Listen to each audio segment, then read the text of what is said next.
Hello, my name's Simon from CramTheExam.com and welcome to week 12, day 1 of your 12-week preparation course to get you ready for your English exam, whether it's the FCE CAE or Matura Advanced. It's the beginning of the last week of this course, and hopefully you've been following all of the episodes that I've produced over the last 3 months. If you haven't, please check out my YouTube channel to check out all of those videos. Lots of great things to help you get ready for all areas of the exam. And of course, if you've got any questions at all about the course, then please leave them in the comments section below and I will get back to you. In today's video, it's Monday, so we're going to have a look at writing, and just like I did last week with the FCE, I'm going to have a look at the marking sheet, the examiner's notes for the CAE writing task to see what you need to do in order to get the highest possible marks. For those of you doing the FCE exam or the Matura Advanced, this will be also a useful video to see what is required for the highest possible marks and take those skills or those requirements, those needs, and apply them to your own writing for the FCE and the Matura Advanced. It can only help, right? It can't. The CAE is C1 proficiency, so if you're getting the highest marks at C1, then by definition you should be getting the highest marks for the FCE and the Matura Advanced as well. Okie dokie, so without any more further ado, let's get stuck into it. Okay, so this is the Cambridge English Advanced Handbook for teachers for exams from 2016. And what I'm going to show you in a second comes from this book. And this book is for teachers to read to find out how to prepare students for the exam. Now, the great thing about this handbook is that it's available on the internet. You only have to type in Cambridge English Advanced Handbook for Teachers into Google and you'll find a download link. But it's also got lots of writings which have been marked and analysed in light of the following guide that you're going to see. So it's a great way to help you prepare for your writing exam. Have a look at the suggested answers, see how they're marked, see how what I'm going to show you is applied, and see how it is commented upon, and then see how the grades are given. And of course, it's not just a question of knowing what everything is, it's also an opportunity to identify any areas of weakness that you might have in what we're about to discuss. So if you don't know what I'm talking about, or you're not sure that you're able to do what it is that I'm going to talk about, then you've still got some time to look into that and try and improve your skills in that area. So let's get stuck into it. And here is the guide for writing. We're only going to concentrate on band 5 today. There's no point having a look at the other bands 4, 3, 2, 1 because if you're not going to do what's in band 5, by definition you're going to get a lower grade. So I'm only going to concentrate on what's on band 5. Now it's full of jargon, so I'm going to break it down for you. But the important things to know, to go through the basics, there are 5 bands that you can get, 1, 2, 3, 4, 5. Of course, 5 being the best, 1 being the worst, or indeed 0 being the worst. And your writing is broken down into 4 different areas: content, communicative achievement, organisation, and language. Okie dokie, so let's go through the content first. It says 2 things. All content is relevant to the task. Target reader is fully informed. Sounds really easy, doesn't it? But what is this jargon? Well, let's find out now. First of all, let's have a look at let's drag this across. I'll bring this underneath here. Relevant. Relevant means related or relatable to required content points and or task requirements. So in other words, you're doing what the question says. If you're doing what the question says and you do exactly what the question says, it is relevant. And one good way to do this, you've guessed by now, is to get the planning correct. If the planning is correct and you can plan everything and you've included lots of different things in your plan, because it's not just a basic plan, it's an advanced plan, then you're going to make it relevant. The target reader is the hypothetical reader set up in the task. I can expand this out just to make it a bit easier to read. It's set up in the task. In other words, magazine's readership, your English teacher. So the exam task will tell you who to write to, and that will tell you lots of different things, particularly about register, and that means the type of vocabulary that you want to use. So make sure that you're writing to the person that you're meant to write to, and in the way that you're meant to write to them. Informed. The target reader is informed if content points. Let me just get my pen back out. Content points and or task requirements are addressed and appropriately developed. So in other words, the content points, as it says here, might be state what is X, it might be describe or explain. So you've got to deal with the content of the question in the correct way. And if you do that correctly, because you've got a good plan, then you're going to get high marks. So that is what the content band 5 is. And if you break it down into simple English, let's get rid of all of this, it's not that difficult. You answer the question, you answer all elements of the question, you write to the person that you're meant to write to in the way that you're meant to write to them, and you answer the question in the appropriate way.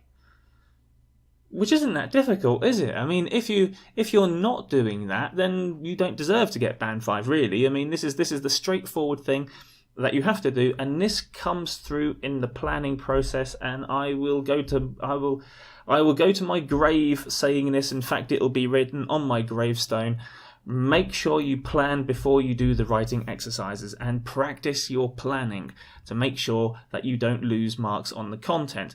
In fact, losing mark on the content side is pretty much unforgivable, really. I mean, it's basically one area where you can guarantee a high score in one of these 4 bands, and if you're getting that wrong, well then, as I said, there's really not that much excuse for it. It means that you haven't prepared properly. So let's get that back across and move it over there. Now let's concentrate on communicative achievement, which is also full of more jargon. Use the conventions of the communicative task with sufficient flexibility to communicate complex ideas in an effective way, holding the target reader's attention with ease, fulfilling all communicative purposes. What in the name of does that all mean? Well, let's break it down for you by bringing this across. First of all, let's have a look at the conventions of the communicative task. I'll expand that out for you. Here we go. Conventions of the communicative task include such things as genre, format, register, and function. For example, a personal letter should not be written as a formal report, should be laid out accordingly, and use the right tone for the communicative purpose. What does that basically mean? It means if it says write a letter, write a letter. If it says write a report, and so on, so on. That's basically what the conventions of the communicative task are. Write the format that you're meant to write. Simple. And if you follow the structure for each format, which I've covered in my videos, and there's plenty of literature online, and you know these, then this is not going to be a problem. So let's move this back across and have a look at the next thing. With sufficient flexibility to communicate complex ideas. Now let's see if we can get this. Communicate complex ideas in an effective way. Now, complex ideas, the argument here is that you're using advanced language, in other words, advanced vocabulary and advanced grammar structures to deal with the problem that you're meant to deal with in a way that it makes sense. So let me try and make that even easier. If you're using present simple and present continuous, this is not complex. This is not what they would consider complex ideas. If you're using concrete nouns, so if you're talking about things that we can see, feel and touch, then this is not considered complex. So if you talk about there are lots of people smiling, then this is a simple form using concrete nouns.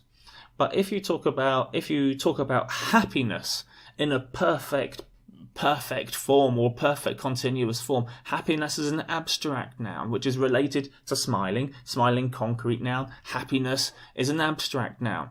So if you're using abstract nouns or abstract language using advanced or more advanced grammar forms, and by it, we'll have a look at advanced grammar forms in a second, but it's really not what you might consider crazy advanced, but things like passive and relative pronouns, then you're going to get good score here. Holding the reader's attention with ease.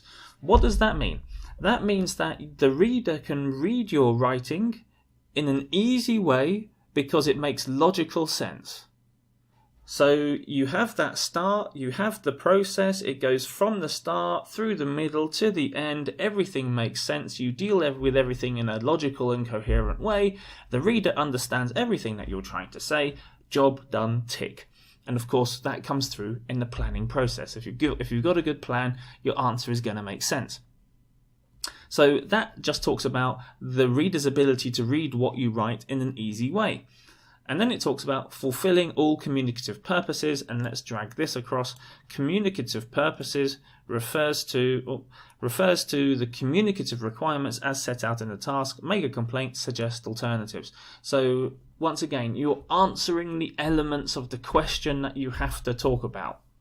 There we go. So once again, everything goes back to an analysis, a good analysis of the question, and therefore a good plan before you do the writing.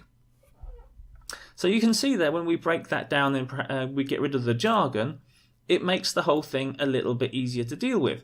So you write what you're meant to write. You do it using advanced grammar and advanced vocabulary, advanced or abstract nouns, not concrete nouns. You write it in a way that is logical and makes sense. And what was the thing about communicative purposes? And you deal with everything that was in the question. Once again, if you break it down like that, it's not that difficult. So let's have a look at the organisation. And let's get my pen out again. Text is well organised, a coherent whole, using a variety of cohesive devices and organisational patterns with flexibility. Okay, so let's have a look at this one by one. Well organised, coherent whole. Okay, so it makes, as I just mentioned a few seconds ago, there's a beginning, there's a middle, there's an end. It makes sense given what it is that you're writing. So with a report, you've got the introduction, you've got the title, you've got subtitles, you've got everything organised, you're using bullet points, you've got a good conclusion. That's the format of a report. With the letter, you've got the salutation, you've got the introductory paragraph, you've got the second paragraph, third paragraph, and then you've got the ending, and so on, so on. So the structures, if you know the structures, automatically your answer is more likely to be well organised, and it's likely to be coherent, because everything is organised by paragraph or by element. So you know this element, then this element, then this element, then this element comes through once again in the planning process. Let's get rid of this and let's drag across our next thing that we've got to look at, which is this one here, I think. Here we go, cohesive devices. That's right. Now I'm going to make this a bit bigger and then drag this across a little bit. Now, it's important to know what they mean by cohesive devices, and they draw a difference between linking words and cohesive devices. Now, all of these things are transitions, discourse markers, conjunctions, subjunctive conjunctions, and so on, But there are some that we use a lot. These would be classified as linking words, and you can see them. So, like and, but, because, first of all, finally. We use these a lot, so these are considered to be easier, and therefore they don't give you as many marks as cohesive devices, which refers to more, and let me underline this, sophisticated linking words and phrases, such as moreover, it may appear, as a result, as well as grammatical devices such as the use of relative pronouns and substitution, ellipsis, or repetition. So once again, this is stuff, the grammar that you should be comfortable with already. You should know what substitution, ellipsis, and repetition is, or at least how we should use those, and sorry, not relative pronouns, reference pronouns. So if you don't know what these are, get onto grammar, chuck in these terms into grammar and find out what they are. I'm sure as you research these things, light bulbs will go off in your head and you'll know what these things are. So it's saying for the band 5, for the highest marks, you've got to use cohesive devices rather than linking words. So linking words will get you band 1, band 2, cohesive devices will push you up the scale. Here it says organizational patterns, you can see it just here, refers to less explicit ways of achieving connection at between sentence level and beyond, arranging sentences in climactic order, using parallelism, using a rhetorical question to set up a new paragraph. I'm going to break this down in a simple way for you. If your paragraphs link to one another through using linking devices, signposting, transitions, basically cohesive devices, excellent. Organizational patterns, you're going to tick that box. They say use rhetorical questions, and in the structures that we looked at, there are a number of writing tasks in which you can use a rhetorical question in the introduction. And it's recommended that you do this. It's a perfect example of using a rhetorical device to keep the reader interested and to link everything together. You know you're not using organizational patterns when the paragraphs are completely separate. So the introduction doesn't link to the next paragraph doesn't link to the next paragraph, and then the next paragraph doesn't link to the conclusion. And when you haven't got any links between any of the paragraphs or any of the elements in your writing, then you've got poor, you're not using organizational patterns, you've avoided that area of language, so it's possible that the reader won't understand what it is that you're trying to say, because nothing really flows through the document. There's no start, there's no middle, there's no end, it's just a bit. So you've got to work on how you connect everything together. So that's what that means. And of course, one easy way to do that, as I said, is to use linking devices, cohesive devices, signposting to connect everything together and create that flow through your writing. So let's get rid of that and let's move that out of the way. So linking words, cohesive devices, organizational patterns, we can pop that down there. Okay. Now, with flexibility. So in other words, you're using a range of these things. You're not just using the same one over and over again. And lastly, language. Let me get my pen back out. Uses a range of vocabulary, including less common lexis, less common words, effectively and precisely. So in other words, correctly. Use a wide range of simple and complex grammatical forms with full control, flexibility, and sophistication. Lots of language there. No need to panic. I'll explain what that is in a second. Errors, if present, are related to less common words and structures or occur as slips. This is also important. Now, let's go through this. And let's bring across, let's deal with the first one first of all. A range of vocabulary, including less common lexis, effectively and precisely. So what this is trying to get at is that vocabulary is broken down into three areas. There's what they might call survival language vocabulary, which everyone knows, and if you don't know any English and you know some words to communicate in certain situations, this is survival language. There's everyday language, which is normal, common, everyday language, chit-chat about various different things. And then you've got a less common lexis, and what this is getting at is technical words or words which only belong in certain areas. So, for example, if you're talking about the environment, then you could talk about climate change, but climate change might be considered every day. But then if you go into detail about climate change and use some vocabulary specific to climate change, if there was a question on the environment, for example, then that would be considered as a less common lexis. Or if there was something to do with health, and you took the conversation into perhaps a little bit more of a medical area with a little bit more medical vocabulary, this would be less common lexis.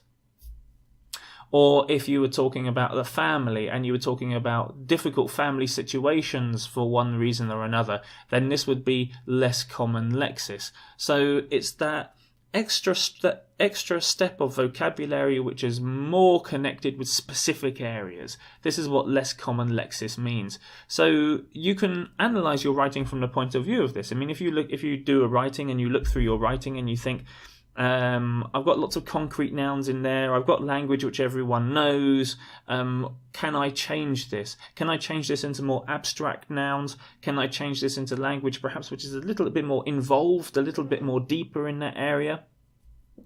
Then you're going to get into the area of less common lexis. Now let's have a look at the one that most people worry about, but I think this is something not to worry about too much. Uses a wide range of simple and complex grammatical forms with control, flexibility and sophistication. Okay, let me get my pen arrow tool, grammatical forms, here we go. Now, and let me expand this out. Simple grammatical forms are words, phrases, basic tenses, simple clauses. Okay, so when you're learning English, A1, A2, B1, this is where we are. Complex grammatical forms are longer and more complex items. Noun clauses, relative and adverb clauses, subordination, passive forms, infinitives, gerunds and infinitives, verb patterns, so getting the correct language pattern after certain verbs, modal forms, can, could, should, will, might, etc., etc., and tense contrasts. So using different tenses in a discussion in a paragraph, for example. So you're going through the past to the present to the future, back to the past again, and creating contexts for you to go through the different tenses. It's not that difficult. People tend to get worried about advanced grammar and start going crazy about what is advanced grammar and start learning 20 different forms of inversion to use and so on, so on, so on. Guys, relax. Chill out a little bit. This is just using the grammar that you learned at B2 or maybe C1 even, knowing that and making sure you've got a great command of the basics. The present, the simple, the continuous, the perfect continuous in the past, the present and the future. Knowing conditionals, being able to create contexts in which you can go through different time phrases and so on, so on. That's basically what that is. And you can practice that. And it doesn't involve hours and hours in front of grammar books. It just means at this level, C1 level, making sure you know what you know and you know it really well. That's it. That's all I would advise you to do, particularly if you haven't got much time before the exam. The last thing you want to do is to get stuck into grammar books, learning some grammar that you didn't know before, freaking out, and worst of all, then trying to use that in the exam and getting it wrong. Because if you, for example, you use an inverted form and you make a complete hash of it, and then not only do you ruin that area of grammar, you ruin the whole sentence, because then it doesn't make any sense at all. Because you've tried to squeeze in the grammar, you've done it badly, now you've ruined the whole sentence and quite possibly the whole paragraph as well. And then in terms of flow, in terms of linking the paragraphs together, if you've put this in the first sentence of one paragraph, then you're in danger of destroying the flow from one paragraph to another paragraph, and then the target reader is not informed. And then you're losing points not only in grammar, you're losing points in terms of content and communicative achievement. So just take it easy on what you think is advanced grammar. And if you're not comfortable with areas of grammar, don't use them. There are plenty of contexts that you can create to use the grammar that you know very well and to show in a variety of different ways. So just a little bit of realism about what's expected from you and what you can do. Okay, so just chill out and relax. And if you've got any comments or questions about that, then leave a comment below and I will get back to you. So that's grammatical forms. Let's move that back out of the way. Now, the key thing here, and this is really, really important for you guys, errors, if present, are related to less common words and structures or occur as slips. In other words, these are one-off mistakes. One-off mistakes. Slips are one-off mistakes. If you have more persistent errors, so for example, if you're using a continuous form and you continually get the continuous form incorrect, this is not a slip, this is an error, and you will be penalized for this. But if you do try something and you make an error, then this will be seen as a slip, and it won't be too damaging for you. But just bear in mind what I just said a few seconds ago, which was, if your grammatical mistake makes the whole paragraph, or makes the sentence, or makes the flow between sentences or paragraphs impossible to understand, this will cause you points. It's a really, really important thing to understand. So if you're going to take chances using grammar that you're not comfortable with, then understand that it is a risk, and then ask yourself if it's a calculated risk, whether it will benefit you or not. So, and if you're going to do it, then practice it. Make sure you know how it works. Get it right most of the time, if not all of the time, before you use it in the exam, okay?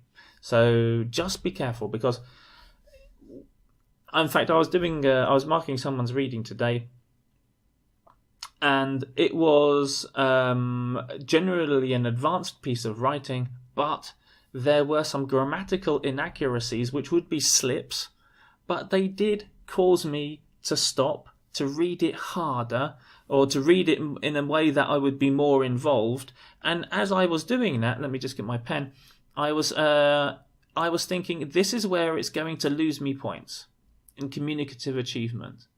If something is easy to read, it means the grammar and vocabulary is correct. If something's not easy to read, if it's not holding my attention, or I have to concentrate on the writing to understand what it is, I'm going to lose marks here, and I'm going to lose marks here, and I might even lose marks here and here. And that's the possible danger of using advanced grammar in an incorrect way. As I said, it's a risk. So make sure you are comfortable with the grammar that you're going to use before you do the exam. So there we go. That's what we need to get for Band 5. Not that difficult when you explain it, when you put it into simpler words. And of course, it's achievable for everyone. If you're at C1, it means that you already got those skills to get Band 5. If you wouldn't be at C1 if you didn't have the skills already. So it's just a question of polishing them, practicing them, and going through the basics. And the basics, as I keep on stressing, reading the question properly, making sure that your plan is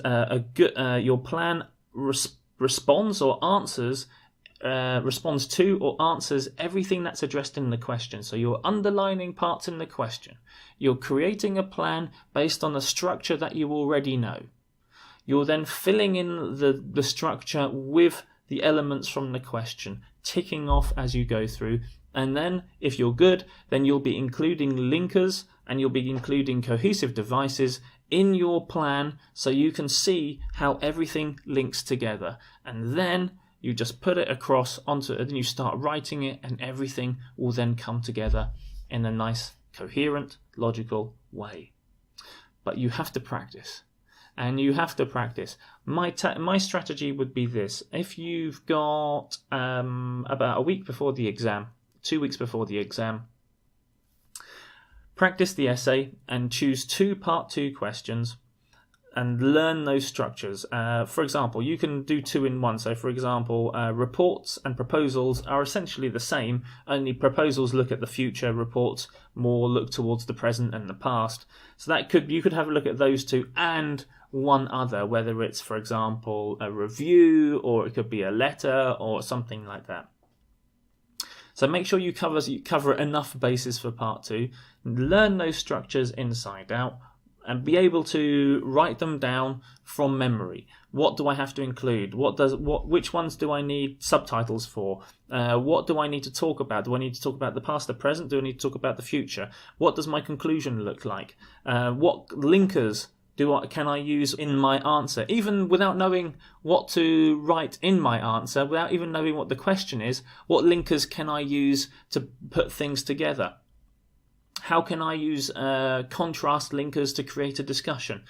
All of this should be in your head before you go into the exam room, and it saves you time and it creates a structure even before you've written it down. So I would practice learning the structures, practicing plans, and doing about 3 or 4 writing exercises before you go into the exam. So that's if you've got no time. If you've got more time, if you've got a couple of weeks or even months, then you should be doing, I would say, 1 or 2 writing exercises a week, getting them marked, getting them checked out, and then learning from your mistakes.